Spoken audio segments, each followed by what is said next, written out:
Alright, good morning mga katropa. Welcome back dito sa ating channel for today's video. Ito, testingin natin yung bago nating MTB. May nakipag-swap na kabayan dun sa ating Ibis Reef Mo AF. Anyway, ito yung ating bagong bike ngayon, yung Trek. Yun no, Trek UL EX8. So sana naman fit na sa akin tong bike na to. Anyway, second hand lang to. Yun nga, sinwap ko lang to. Na-try ko na to kahapon sa na-try ko na kahapon sa Mamsar, sa patag lang. So far okay naman yung performance niya. Hindi naman masyado nakakahingal. Kasi yung Ibis na bike ko is intended lang siya pang downhill. Kaya enduro downhill. Kaya ang hirap pag paahon. Hirap na hirap talaga ako. Talagang suko ako doon sa bike na yun Kaya ito, medium size tong Trek na to. Tapos yung Ibis small.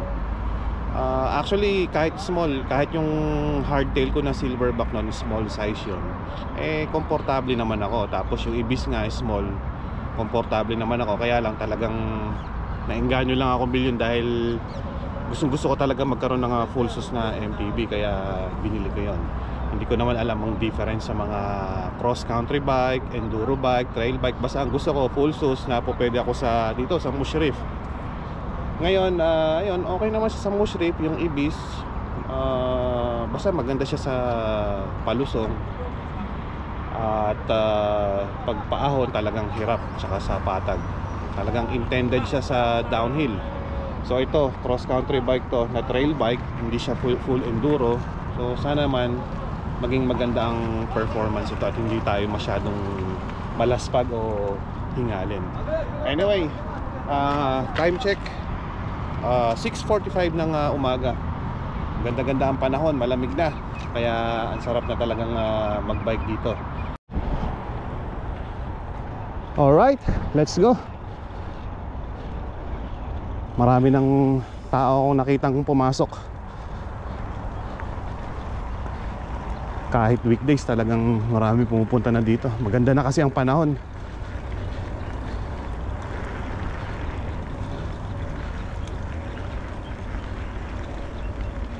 Maganda talaga tong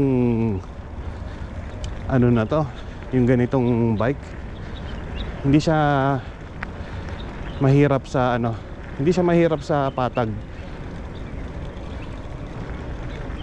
Hindi katulad ng Ibis. Hindi kasi ako talaga marunong umintindi noon. Kaya nung kumuha ako ng full sus na yon, buti na lang second hand ko binili. Intended talaga yung Ibis na yun sa downhill. Hindi naman tayo masyado nagda-downhill. Mushrif lang tayo. Ayoko lang kasi yung napapagod ng gusto sa sa ahunan.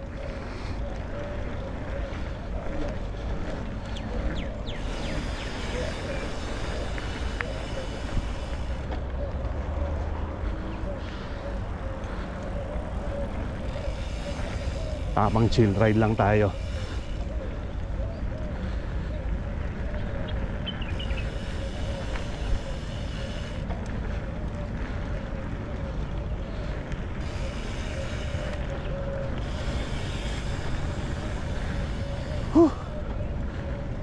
Dami na rin nakapark Yung iba dyan talaga, hiking lang.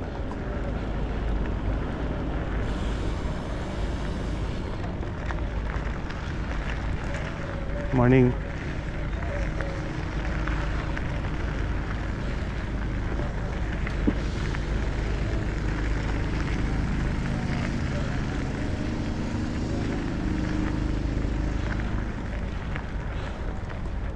Let's see.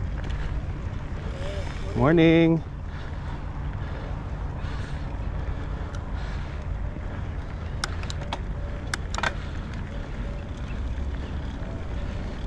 Medyo kumakapit-kapit na yung buhangin sa gulong Basa-basa pa ng konti yung lupa.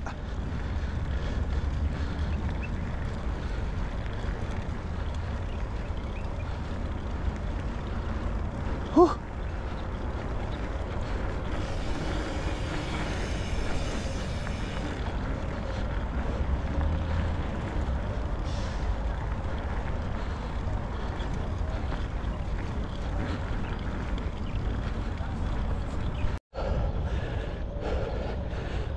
Huh.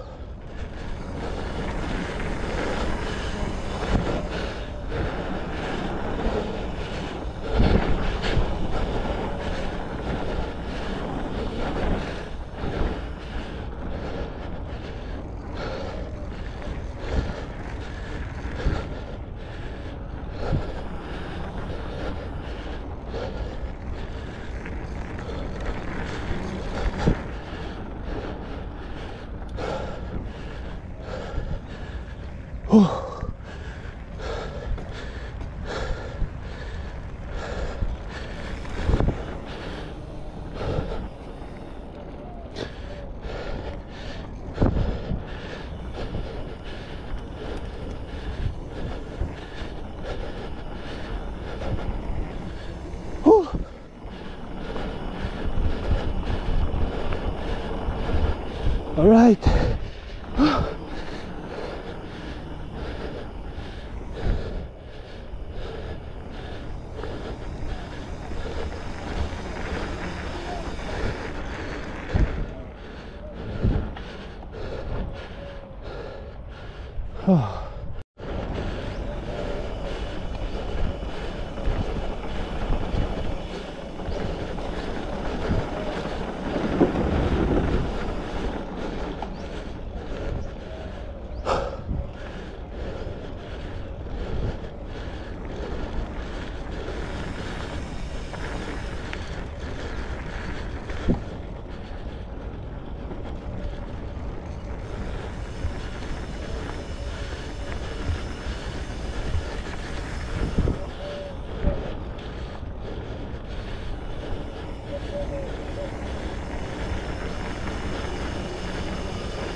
Lamig dito.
Right.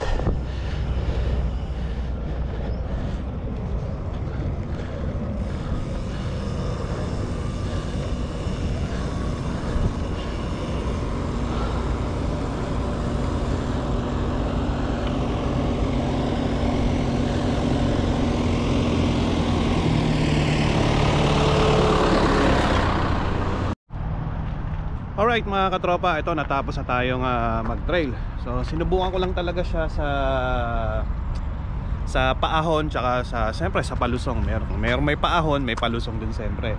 So far satisfied naman ako sa performance itong Trek Fuel EX8. So compared do sa Ibis, maganda rin naman yung Ibis, lalong lalo na sa mga palusong. Pero talagang hindi ko siya kinakaya kapag paahon. Siyempre kasi yung Ibis na yun ay intended talaga siya sa downhill, enduro downhill. So ito naman cross country, so maganda talaga siya sa patag tsaka sa paahon. Ayun, so okay naman yung mga parts naman niya, okay naman ang performance. May konting mga creaky sound pero maayos naman yan siguro sa bottom bracket o sa upuan. So far yun, wala naman akong masabi. Yun lang pala yung gulong, lalong-lalo na sa cornering. Siyempre siguro dahil mabuhangin, medyo nag-i-slide siya. Pero hindi naman malaking issue sa akin yun. Yun, hindi naman talaga tayo lumalaban sa mga race. Talagang pang-exercise lang yung pagbabiking ko. Talagang pampawala lang ng stress sa trabaho. Anyway, so ayun. Okay na itong Fuel EX na trek na to. At sukat na to sukat sa akin, medium size. Actually ang small size naman mas komportable ako, pero ito mas okay siya. Tapos ito maganda kasi mataas ang upuan, kaya siguro masarap siya sa patag. Alright. Ayan, ito pala, pinalitan ko lang siya ng handlebar. Ito yung handlebar ko noong araw pa to So ayan, yung handlebar na nakalagay dito, race face next, maganda rin yon. Siguro pag nanawa ako dito, papalit-palit ko na lang. Ayun, medyo madumi-dumi na siya, kaya kailangan hugasan natin mamaya. So sa Sabado ulit, sa off, magra-ride tayo dito para magamay naman natin tong bagong second hand na mountain bike. Ayun mga katropa, maraming salamat sa panonood. Don't forget to like, comment, and subscribe. Peace out.